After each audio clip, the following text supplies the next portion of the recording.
Good morning, student.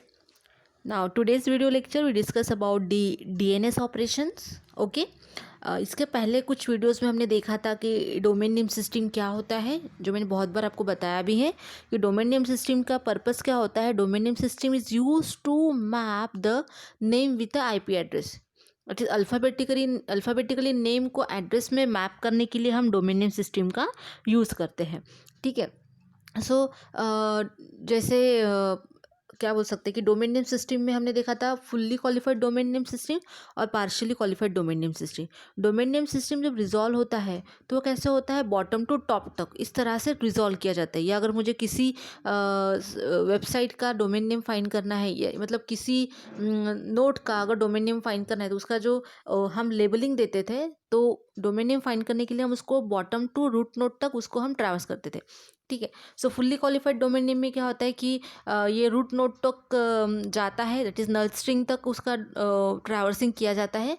और partially domain name system में क्या होता है कि हमें रूट नोड तक जाने की ज़रूरत नहीं होती है. ठीक है. इसका डिटेल एक्सप्लेनेशन मैंने लास्ट वीडियो लेक्चर में बताया है. ठीक है. सो अब हम देखने वाले हैं कि डोमेन नेम सिस्टम में मैंने जैसे बताया था कि डोमेन नेम सिस्टम जो होते हैं, डोमेन नेम्स जो होते हैं फॉर द कंट्री डोमेन्स होते हैं, जेनेरिक डोमेन होते हैं. ठीक है. इन्वर्स डोमेन होते हैं. तो जेनेरिक डोमेन में जैसे .com हो गया मतलब उसका बिहेवियर क्या है, अकॉर्डिंग टू दैट हम डोमेन नेम उसको उसका डोमेन नेम जो होता है वो डिफाइन किया जाता है. जैसे अगर एजुकेशनल है तो उसका डोमेन नेम क्या होगा, edu होगा. अगर कमर्शियल है तो उसका डोमेन नेम .com होता है. तो according to their behaviour domain name here we define. Country domain name में मैंने बताया था आपको, जैसे .in है, consider only the 2 characters of the countries. हर एक कंट्री के 2 कैरेक्टर को कंसिडर किया जाता है. .in है तो ये इंडिया का डोमेन नेम है. .fr है तो वो फ्रांस का डोमेन नेम है. .c है तो वो कनाडा का डोमेन नेम है. तो इस तरह से UK है तो यूनाइटेड किंगडम का डोमेन है. तो इस तरह से 2 कैरेक्टर्स को लेके हमने कंट्री डोमेन को भी डिफाइन किया था.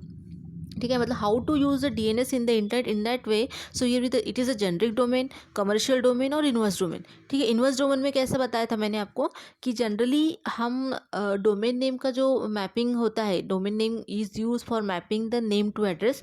बस इन इन्वर्स डोमेन नेम में क्या होता है, मैपिंग रिवर्स ऑर्डर में करते हैं, that is address to name. इस तरह से मैपिंग वहाँ पे परफॉर्म किया जाता है. ठीक है. तो ये हमने ऑलरेडी डिटेल सब कुछ पढ़ लिया है. तो आज के वीडियो लेक्चर में हम देखने वाले हैं कि पर्टिकुलर द DNS का एक्चुअल ऑपरेशन कैसे परफॉर्म होता है. ठीक है. सो इसमें भी 2 मेथड होती है. होती है आपकी इटरेटिव मेथड और एक रिकर्सिव मेथड होती है. तो जैसे आप डायग्राम में देख सकते हो, तो यहाँ पे क्या है, अगर यूज़र किसी वेबसाइट के लिए क्वेरी करता है कि www.google.com का मुझे IP एड्रेस चाहिए. ठीक है. तो इस तरह से अगर यूज़र क्वेरी कर रहा है, तो उसकी जो user program is nothing but your computer system, your PC, आपकी जो होस्ट मशीन है.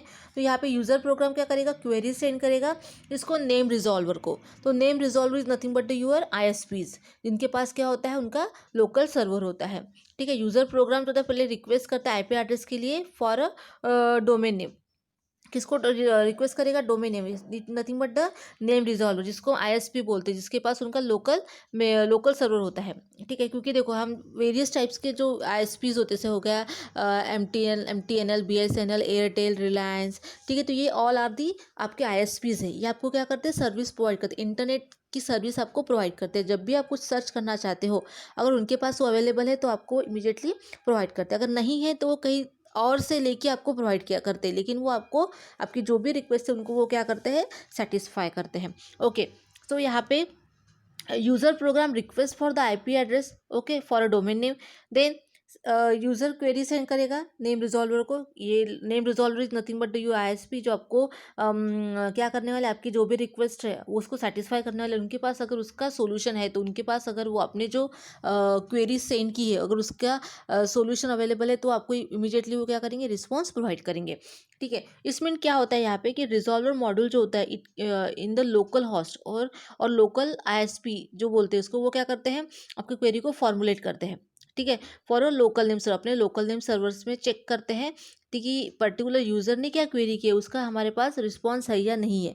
ठीक है. इट मीन्स वो क्या करेंगे कि वो अपने कैच में ये जो उनका कैच होता है यहाँ पे वो चेक करते हैं कि यूज़र ने जो मुझे क्वेरी की थी कि www.google.com इसका मीनिंग क्या होता है, ये इसका मुझे आईपी एड्रेस चाहिए, तो ये आईएसपी नेम रिजॉल्वर, इसको हम आईएसपी बोलते हैं, ये अपने कैच में चेक करेगा। अगर उसके पास उसका डेटा है, उसके पास google.com का आईपी एड्रेस है, तो वो क्या करेगा, इमीडिएटली यूज़र को रिस्पॉन्स कर देगा। ठीक है। So in this way first of all user send a request to the domain resolver, it nothing but the you are the name resolver, और we can say that it is the ISPs. जो हमारे आईएसपीज होती है उनको पहले request send करता है। अगर उनके पास वो डेटा अवेलेबल है जो भी यूज़र ने क्वेरी की है, तो वो क्या करेगा, अगर डेटा अवेलेबल है तो अपने कैच मेमोरी में चेक करता है। ठीक है, कैच मेमोरी में चेक करेगा, अगर उसके पास अवेलेबल है तो इमीडिएटली वो क्या करेगा, यूज़र को रिस्पॉन्स करेगा। लेकिन कुछ कुछ ऐसे वेबसाइट होती है जो आईएसपी के पास नहीं हो, जैसे www जैसे हम बोलते हैं सिस्को, या और कोई सिस्का बोलते हैं, या ऐसा कुछ भी नाम देते हैं। ठीक है, xyz.com। तो ये वेबसाइट मतलब आईएसपी के पास नहीं है, या कभी किसी ने इसको सर्च ही नहीं किया है। ठीक है, आपके थ्रू ये वेबसाइट कभी सर्च ही नहीं हुई है, आपने इसको पहले कभी सर्च नहीं किया। ठीक है, या पहले कभी किया भी होगा बहुत दिन पहले, तो आफ्टर 48 आवर्स के बाद वो वहाँ से डिलीट हो गई है। ठीक है, तो अब मतलब ऐसी कुछ वेबसाइट या ऐसी कुछ चीज़ें जिसको आप फर्स्ट टाइम सर्च कर रहे हो, इन दैट सिचुएशन, ठीक है, in that situation that the data not present in the name resolver, या जो आपके आईएसपी के पास उनके कैच मेमोरी में वो डेटा अवेलेबल नहीं होता है। अगर आप किसी वेबसाइट को पहली बार सर्च कर रहे हो, तो वो वेबसाइट आपके आईएसपी के पास उनके कैश मेमोरी में नहीं होती है। ठीक है, अगर उनके पास, अब हम फ्रिक्वेंटली जो भी आप सर्च करते रहते हो वेबसाइट, तो वो उनके पास ऑब्वियसली होती है, और उनके पास जब होती है तो इमीडिएटली आपको रिस्पॉन्स सेंड करते हैं, तो उसका इमीडिएटली आपको आईपी एड्रेस प्रोवाइड करते हैं। लेकिन जैसे मैंने बताया था, कुछ XYZ नाम की वेबसाइट आपने कभी सर्च ही नहीं की है, या करके बहुत दिन पहले किया था, अभी उसका बिल्कुल भी कैश मेमोरी में डेटा अवेलेबल नहीं है, तो इन दैट सिचुएशन क्या होता है, आपका जो आईएसपीज जो होते हैं, नेम रिजॉल्वर जो होते हैं, वो रिक्वेस्ट सेंड करते हैं, किसको, क्वेरी सेंड करते हैं नेम सर्वर को। This is name server is nothing but the root server. ठीक है, ये जो नेम सर्वर्स होते हैं उसमें रूट सर्वर्स आता है, देन उसके बाद आता है आपका प्राइमरी सर्वर, और थर्ड वन आता है अथॉरिटी सर्वर, जो हमने देखा था। ठीक है, तो ये नेम सर्वर जो होता है is connected to the root server connected to the primary server connected to the secondary server, और secondary server is nothing but the authority server. ठीक है, तो इस तरह से यहाँ पे वो they are connected with each other. So अगर उसके पास, रिजॉल्वर के पास, वो जो आप वेबसाइट सर्च करना चाहते हो उसका आईपी एड्रेस नहीं है, तो वो क्वेरी सेंड कर देगा नेम सर्वर को। ठीक है, अपने पास चेक करेगा, आईएसपी लोकल नेम सर्वर है, क्योंकि ISP is nothing but the local name server, अपने लोकल नेम सर्वर में चेक करेगा। If the name is found in the database, उसके डेटाबेस में अगर वो कैश में अगर वो डेटा अवेलेबल है, तो आपको इमीडिएटली रिटर्न में आईपी एड्रेस प्रोवाइड कर देगा। ठीक है, अगर नहीं है तो वो क्या करेगा, पर्टिकुलर वो अदरवाइज नेम सर्वर क्या करेगा, क्वेरी किसको सेंड करेगा, अदर अवेलेबल नेम सर्वर, जो अदर अवेलेबल नेम सर्वर है, जैसे ये नेम सर्वर है, उसको वो क्वेरी को सेंड कर देगा। ठीक है, and starting down from the root of the DNS server, और ये जो स्टार्टिंग होने वाली है क्या रहेगा आपका यहाँ पे, अदर नेम सर्वर, यानी कौन सा रहेगा, रूट सर्वर रहेगा, देन आपका प्राइमरी सर्वर, अथॉरिटी सर्वर। तो स्टार्टिंग जो होने वाली है वो पहले क्वेरी किसके पास जाने वाली है, तो यहाँ पे जो नेम सर्वर है उसमें से पहला जो रूट सर्वर रहेगा उसको क्वेरी जाने वाली है। ठीक है, रूट सर्वर चेक करेगा कि ये सपोज google.xyz.com है, तो ये .com वाला है, तो उसको पता है कि प्राइमरी सर्वर में एक .com वाला सर्वर, एक edu वाला सर्वर, एक org वाला सर्वर है।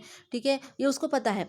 तो रूट सर्वर क्या करेगा, वो रिक्वेस्ट, जैसे आपने सर्च किया www.google.com, ठीक है, ये आपने इसके पहले कभी सर्च नहीं किया, फर्स्ट टाइम सर्च करो, ऐसा अज्यूम करो। ठीक है, तो वो क्या करेगा, google.com है तो कॉम वाला है, तो वो कॉम वाले सर्वर, क्योंकि उसके पास root server connected to the primary server, root server जो होते हैं वो प्राइमरी सर्वर से कनेक्टेड होते हैं। तो रूट सर्वर को जब उसके पास आएगी ये रिक्वेस्ट google.com, तो .com वाला सर्वर कहाँ है ये उसको पता है। ठीक है, क्योंकि उससे जो कनेक्टेड प्राइमरी सर्वर्स है वो उसकी information, basic information root server अपने पास रखता है। ठीक है, तो वो अरे ये तो .com वाला सर्वर से रिक्वेस्ट आई है, तो क्या करेगा, रूट सर्वर जो रहेगा, यहाँ पे 3 सर्वर है, एक होता है रूट सर्वर, उसके पीछे नीचे होता है primary server, top level server, और सबसे नीचे होता है सेकेंडरी सर्वर, जिसको हम बोलते हैं अथॉरिटी सर्वर। तो वो रिक्वेस्ट सेंड करेगा क्या करेगा, किसको सेंड करेगा वो रिक्वेस्ट, आपके प्राइमरी सर्वर को, क्योंकि उसको पता है कि google.com सर्च करना है इस पर्सन को और .com वाला सर्वर कहाँ है उसको पता है, ठीक है। तो रिक्वेस्ट सेंड करेगा प्राइमरी सर्वर के .com वाले सर्वरों को, क्योंकि प्राइमरी सर्वर में भी बहुत सारे सर्वर्स होते हैं। जैसे मैंने आपको बताया था कि एक ही कंप्यूटर पे डेटा ना लोड करते हुए हम डेटा को डिस्ट्रीब्यूटेड करते हैं डिफरेंट कंप्यूटर्स पे, ठीक है। सो वो क्या करेगा, .com वाले सर्वर को आपकी जो रिक्वेस्ट थी, जो मुझे लोकल ISP ने जो सेंड की थी www.google.com का IP एड्रेस क्या है, तो रूट सर्वर को पता है, उसको पूरा तो नहीं पता है कि www.google.com कहाँ है, ये उसको नहीं पता, लेकिन उसको इतना पता है कि .com कहाँ है, क्योंकि मैंने जैसे बताया था कि डोमेन नेम रिजॉल्वेशन जो होता है वो हमेशा रिवर्स डायरेक्शन में होता है। जैसे आपने लिखा है www.google.com, तो रिवर्स ऑर्डर में कैसे होगा, पहले .com सर्च किया जाएगा, उसके बाद गूगल सर्च किया जाएगा, ठीक है। इस तरह से उसका IP एड्रेस को फाइंड किया जाता है।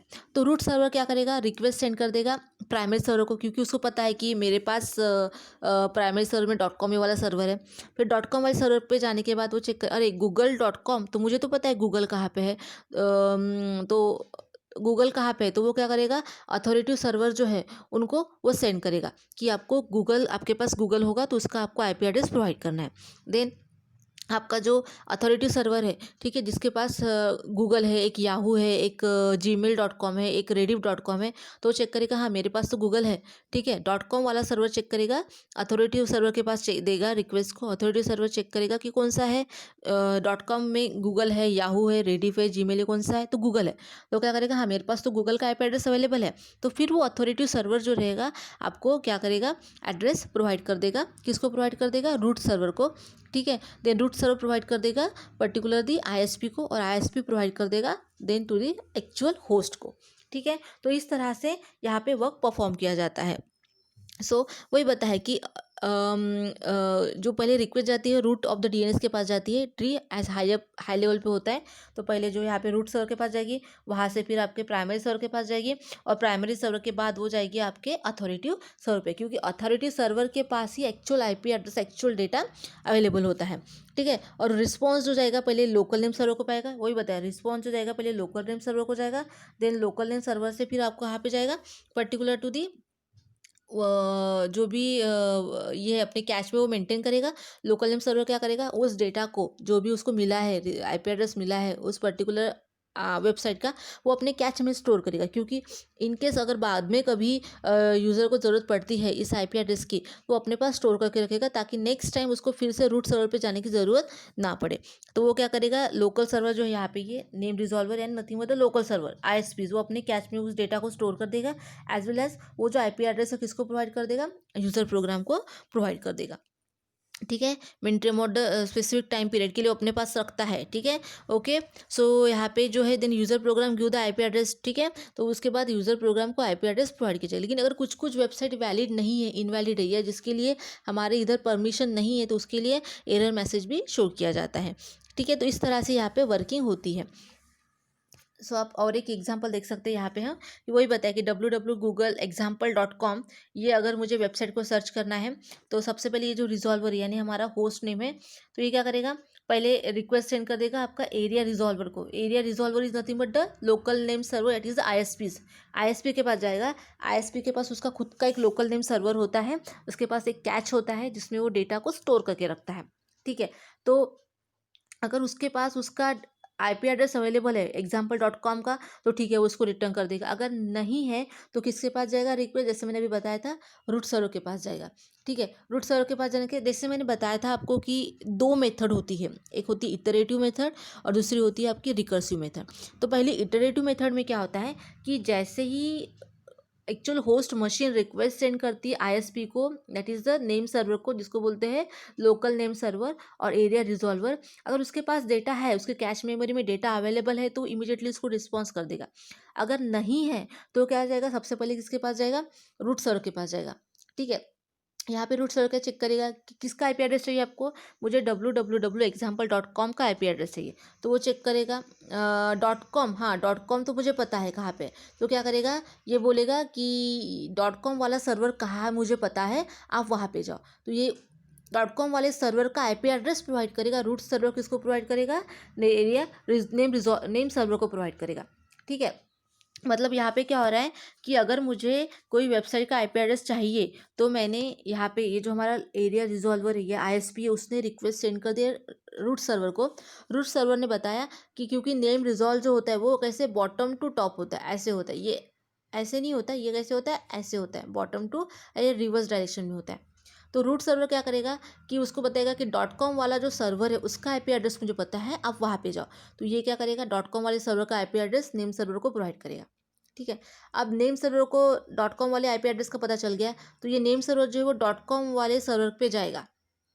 नेम सर्वर जो है वो कहाँ पे जाएगा, .com वाले सर्वर पे जाएगा और .com वाले सर्वर को पूछेगा कि www.example.com का आईपी एड्रेस बताओ।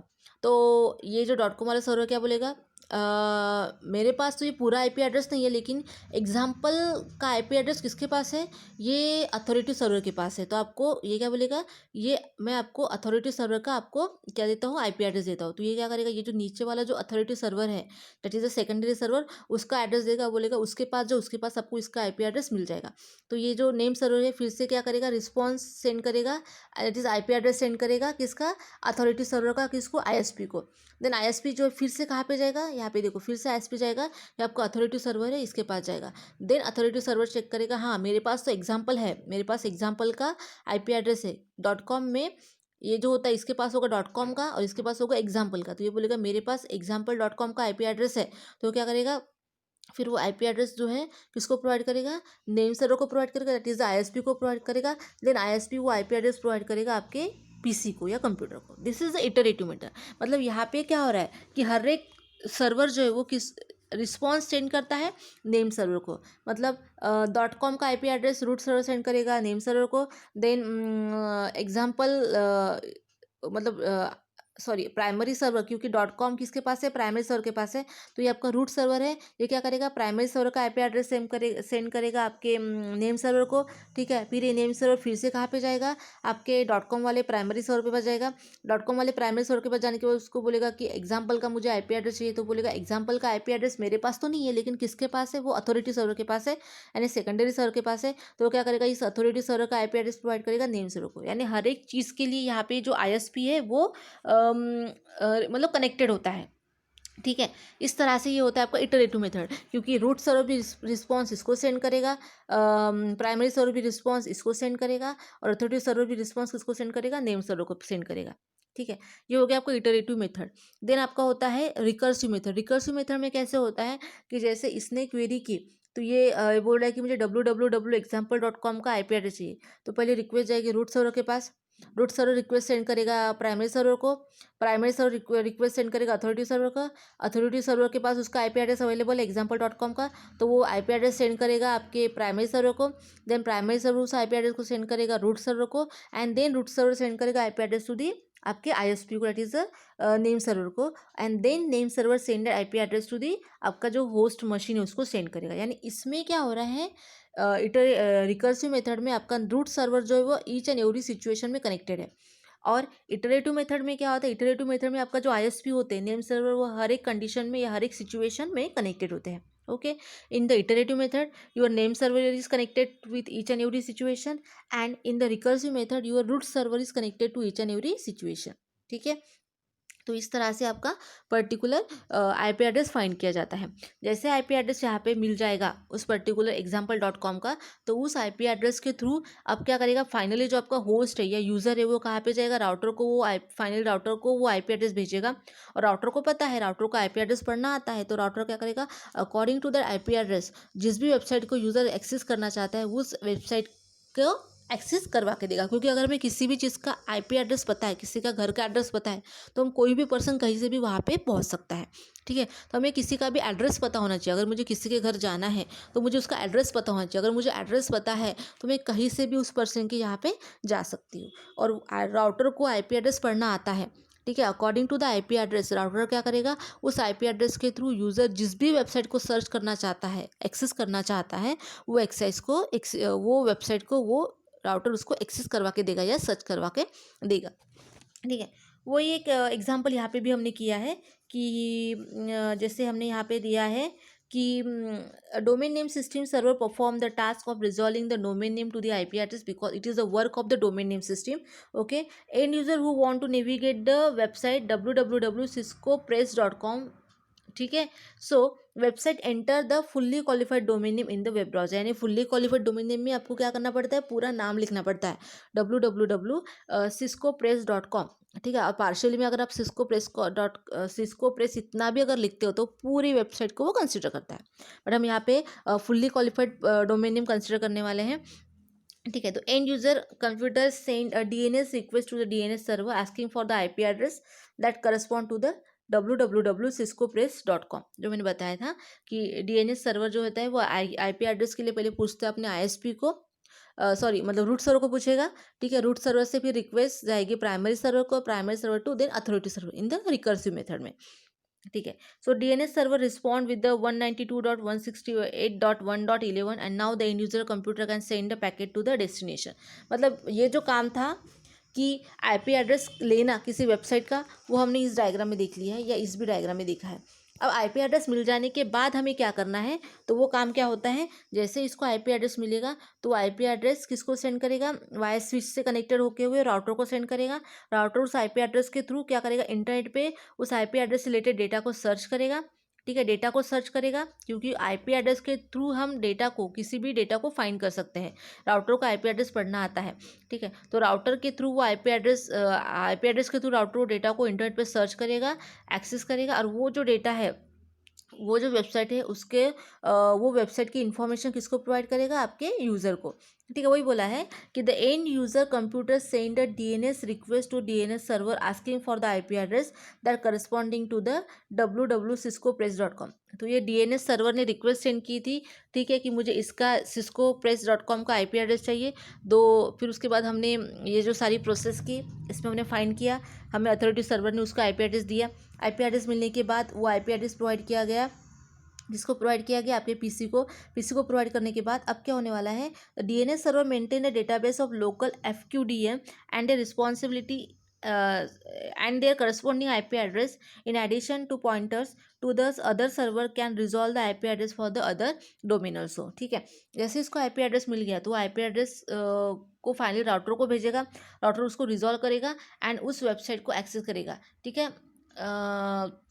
ठीक है. और उस वेबसाइट को एक्सेस करवा के यूज़र वहाँ से डेटा को सर्च कर पाएगा. ठीक है. और मतलब राउटर के थ्रू हम क्या कर सकते हैं, राउटर को IP एड्रेस पढ़ना आता है तो वो IP एड्रेस के थ्रू क्या करेगा, जो भी यूज़र की रिक्वेस्ट थी, जो भी वेबसाइट को देखना चाहता था यूज़र, वो उसको वेबसाइट को एक्सेस करवा के देगा. हमें इंपॉर्टेंट क्या होता है, IP एड्रेस मिलना. एक बार आपके पास IP एड्रेस मिल गया तो आप वाया राउटर के थ्रू उस जिस भी आपको वेबसाइट पर जाना है, जिस भी डेटा पे जाना है, आप उसको डेटा को सर्च कर सकते हो. ठीक है. और डेटा को सर्च करवाने का काम जो होता है according with help IP address से कौन करता है, राउटर करता है. बस मुझे पहले आपको IP एड्रेस मिलना चाहिए, और IP एड्रेस मुझे कौन प्रोवाइड करके देता है, domain name system after resolving. Okay. So in this वे आपका डोमेन नेम ऑपरेशन यहाँ पे परफॉर्म होता है. So guys, I hope you understand this video. Thank you.